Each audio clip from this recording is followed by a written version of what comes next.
Hello and welcome to this Growth Strategist podcast. I'm delighted today to be joined by none other than Dave Ulrich. Dave, how are you? Nice to see you, Simon. Thank you. It's a real privilege to be talking to you. And so many accolades, and I'll go through as many as I can. You're the co-founder and principal of RBL Group. You're the father of modern HR. You've written 30-odd books. You're the Rensis Lickett, I think that's right, professor at the University of Michigan Ross School.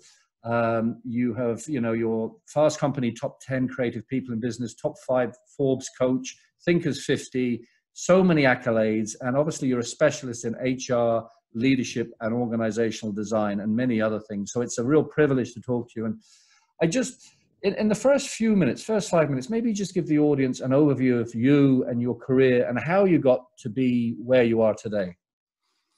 Thanks for the question, and what an honor to be with somebody like you and part of this second great series on growth and growth strategists. Thank you. You know, one of the changes in the world until this year, we'd go to a conference, and so you'd be in Dublin, or you'd be in Moscow, or you'd be in somewhere, and you'd give a talk.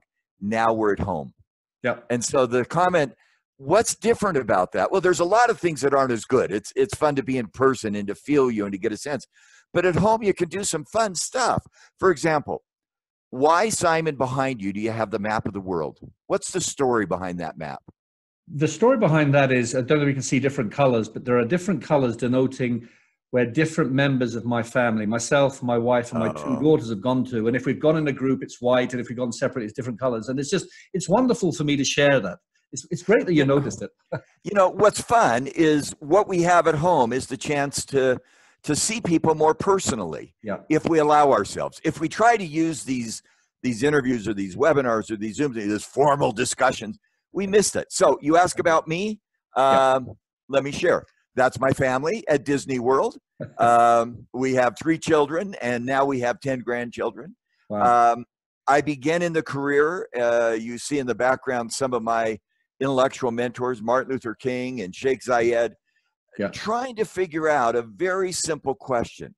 How do you create an organization that succeeds in the marketplace outside in, as you've done in your brilliant work, because you can't just succeed inside, you've got to succeed outside. Exactly. But also creates value inside.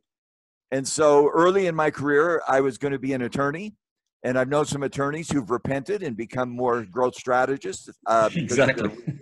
I repented before I got too far down the attorney path. Very wise. And I took a course in what's called organizational behavior. Yeah. And decades ago, that was a new field. So I called my mom, and by the way, I got enraptured with the course. I should show you. The professor said, show me what you've learned about organizations and just write whatever you learn. So I wrote 12 10-page papers about organizations and how they affect our personal and organizational and work and church lives. And he called me and he said, nobody's ever written 12 papers. But the first paper, I think I have it somewhere, Beowulf, the ideal organization man, building off an old paper. Anyway, by the way, I cheated, and I'm going to shorten this. I turned them into my English professors, because I was an English major for law school, and my organizational behavior. My English professor said, you get a good grade, but that's a weird paper. Beowulf, the source of power in Paradise Lost. Yeah. And Bonner, my organizational behavior professor, this is great, keep doing it. Anyway, long story short, I changed my career to organizational behavior. I called my mom. Ooh, personal. That's my mom right there. That's my sister. Great. That's my younger brother. That's actually me younger. And I said, Mom and Dad. Oh, I got to show my dad, and then I'm done with pictures. That's my dad. And that's my dad looking like me most days. I'm going to change from being a lawyer to studying OB. Yeah. And my mom said, oh, obstetrics, you're going to be a doctor. And I said, no, Mom, I'm not going to be a doctor. I'm going to study organizational behavior. And she said, 40 years ago, what's that? And I said, I don't know, but I love it. I just have a passion for thinking about organizations, how they work, how they operate. Final story. My wife is a very good psychologist. I should show a picture of her. Actually, it's kind of scary. I don't have as many pictures of her here. She said, Dave, you have OCD. And I said, oh my goodness, what is that? Obsessive compulsive. And she said, no. You have organizational compulsive disorder. Yeah. You love to study and change any organization. You're a horrible dinner date because you'll call the manager of the organization over, the manager of the restaurant, and say, you know, I could improve your productivity 10% if you did these 6 things I'd recommend. She said, don't do that anymore. Don't tell your minister how to run his service better. Don't tell anyone. Yeah. So, Simon, long story short, I got stuck with the organizational bug, and I've studied organizations for decades. That's what I love to do. Well, it reminds me, thanks for that. It reminds me, I did an MBA. I did an MBA late. I was just turned 40 about 13 years ago, and I studied a module in organizational behavior. And I'm wondering now if I read one of your books. I think I did, actually. I think I did. By the way, most of my books are that memorable. So, well, I love the subject. And I really understand that passion because, as you said, you know, I came later to moving out of the legal profession. But for me, my passion is everything to do with growth, you know, and not the obvious things. I mean, people think of, you know, external revenue growth, the quantitative stuff, and that's important for organizations. But also you have the brand growth as well, which is both quantitative and qualitative. And then you have the leadership growth. And then you have, none of that really exists without the people. And so the mindset growth, and then, you know, you have external growth and internal growth, and the internal growth is infinite. So for me, it's all inextricably linked. And people are saying, why are you doing all this? Why are you being so ambitious? Why don't you choose one? But for me, they're all interrelated. And I'm sure you get that. And, you know, with organizations, a living module, you know, they're living beings. And that must be what motivates you. An organization today is never the same as an organization tomorrow. You know, that is so true that you can't step in the same river twice. No. Not a unique thought, but organizations change, evolve, and grow constantly. Absolutely. Constantly. In fact, I'm in the process of, it's funny you asked that, I'm doing a foreword on a book on careers. And one of the messages is there is no such thing as a career. Career is a verb. It's not a noun. Yeah. And I mean, it sounds like you've evolved your career. I've evolved my career. Yeah. And I think organizations evolve. And that requires a broad perspective. Quick example, there was the U.S. Business Roundtable of 180 or so senior executives did a post that was really powerful in our field. Profits and purpose, profits and people.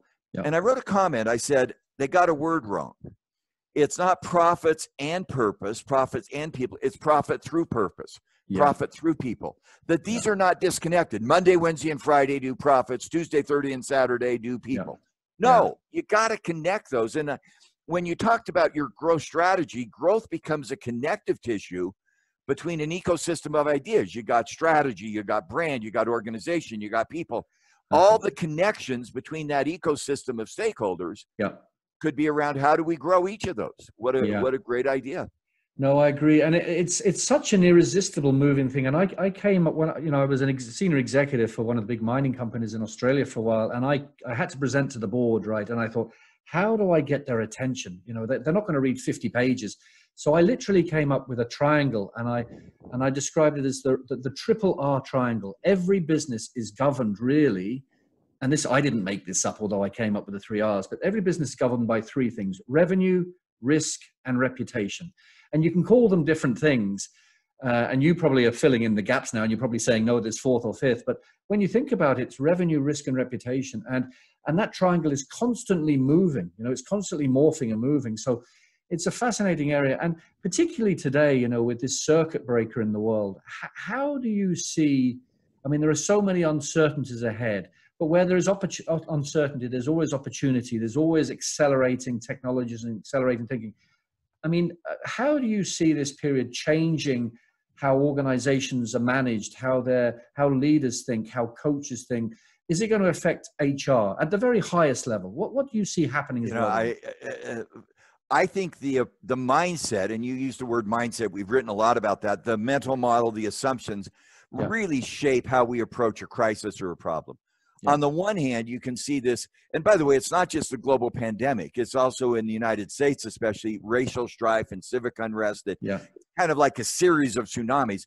And now it's an economic downturn. And who knows what it's going to be in 3 months. I just think we're facing sequential crises that are just telling. And the mindset becomes so critical. Do I see those as a threat? or do I see those as an opportunity? Yeah. And that mental approach becomes so critical. Yeah. I love your work because I think your work basically says, yes, those can be seen as threats. And we get discouraged, we get despondent, we get malaise, we get scared, we get frightened, we get apprehensive. Yeah. Or can you see those as an opportunity? Yeah. I think that discovering opportunity in a crisis, I didn't say it, a bunch of people have it. A crisis is a terrible thing to waste. Yeah. I change it. In fact, I'm going to post a piece tomorrow. Crises, plural, are great opportunities for leadership. Yeah. Because I think out of crises come great leadership. I agree. And, you know, I've interviewed people like Sally Helgeson and John Mattone and people like that, and Chester Elton, and they all say the same thing. And one area that really fascinates me, and I hadn't mentioned this before, is the area of gender balance. So I've written an article called Gender Balance for Better Business, and I'm about to do another piece of work in that space. And I you know, I'm one of those strange creatures who's not an academic, but I love researching. So I spent a long time researching to what extent is gender balance thought about or discussed within organizations. And I didn't see a huge amount. I mean, Sheryl Sandberg's done work at Facebook. There's lots of work in the military space that shows when the feminine comes to play in military deals, they tend to be more sustainable. And so the reason I'm mentioning this is that what you're seeing around the world right now is, I think, a shift to more empathetic, relationship-based leadership. And is it a coincidence that those countries that are led by women seem to be doing a slightly softer, more successful job at managing this crisis? And then you have countries like the States and the UK and Russia and Brazil who are run by very egocentric males who are experiencing a different dynamic. I'll put it that way. I won't get into politics. And is that a coincidence, or is there something in the need for the feminine to be more at the forefront at these times? You know, I'm not an expert on gender balance. I'm studying that issue. I think the issue, let there be no isms among us. And sexism is one of them. Racism is one of them. Elitism is one of them. I'm finding ageism is one of them. As I get older, people say, you're old, you must not be thinking anymore. Yeah. I hope that the isms are replaced by value and the creation of value. Where I see some trends out of this, and I get really frustrated when people say, here's the new normal. There isn't a definition of a new normal. I just think that's hyperbole. Let me just hit a couple. I could do a lot. The one you say about gender balance, I'm going to call broader personalization and customization. Not new. But instead of organizing people by category, we organize people by them. Yeah. What is it you want? How do I personalize work? That may be working at home. It may be working elsewhere. And so this mass personalization of work and where we work and how we work. The second one is, I think we're changing the definition of work boundaries. Every organization needs a boundary. Every country needs some form of a boundary. Yeah. Traditionally, the boundary of work was a place. I get up in the morning, I go to work, I'm at work, and I go home. Yeah. No longer true. Yeah. I mean, you're where you are, I'm where I am in my office, you're in your office. Yeah. But there is a boundary. It's not amorphous. The boundary is a set of values that create value for a customer. Yeah. Let me say that again. The boundary of work is a set of values that create value for a customer. If today in my work, wherever I am, I could be at I could be on the side of the road in my car, and I've done that. I could be in a coffee shop. I could be at a work setting. I could be at home. If my work didn't create value for a stakeholder or customer I care about, I was not working today. Yeah. That's a tough boundary. So personalization, boundaries. I'll just hit one more. I could keep going with this. I think we've got to learn to harness uncertainty. We say tolerate uncertainty. No way. No way. We don't create false positive, and that's some of the leaders you talk about. This crisis will be over on Easter. Exactly. No, it's not. That's false. The other is you don't want to just tolerate it and give up. I love the metaphor of harnessing.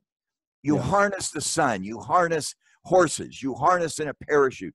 How do leaders personalize? So it's not just classification by gender, by race. Yep. How do leaders redefine boundaries of work around values, and how do leaders harness uncertainty? Those would be three opportunities I see coming out of this crisis. I think that's so powerful. And, you know, and you mentioned leaders shouldn't mislead. You know, they shouldn't they shouldn't, there's a phrase, don't perfume the pig. You know, if something's bad, don't say it's good when you know or suspect it's good. Because, and I talk about this a lot in the work I do, and Michael Dell was great at this. I think that was one of his phrases. And if you are, as a leader, know or suspect that there is negative news, or you actually don't know what's happening, don't pretend you know what's happening, because people are not stupid. People fill in the gaps. Stakeholders and staff then start getting anxious, and you've backfired. And it amazes me that leaders still take that naive approach. So that was one thing. And the other thing you mentioned about embracing uncertainty, I mean, it makes me chuckle that, you know, I hear that Jeff Bezos, who's just about to become the first trillionaire, right, in history through business, I hear he's already planning a future after Amazon. And some people might think that's crazy, but he understands that nothing ever lasts forever, you know. So one day Amazon will almost certainly not be there. So he's embracing other things. And I think he's right to do that.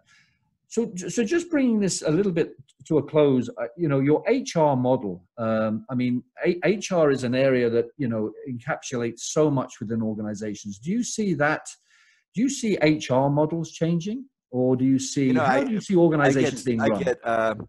I love it when people say, you have an HR model. I basically have stolen that model from everyone.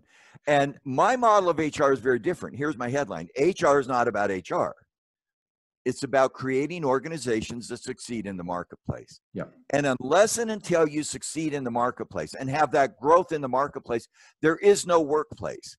And so what I see HR doing is delivering three things to succeed and grow, your terms, in the marketplace. Great talent, great employee experience, great ingredients. The talent are the people, my hand with fingers.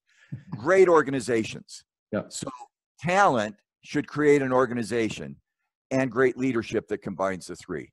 So in my view, going forward, business leaders, HR leaders, the boundaries are gone. How do we create organizations that grow in the marketplace through great people, great organizations, and great leadership?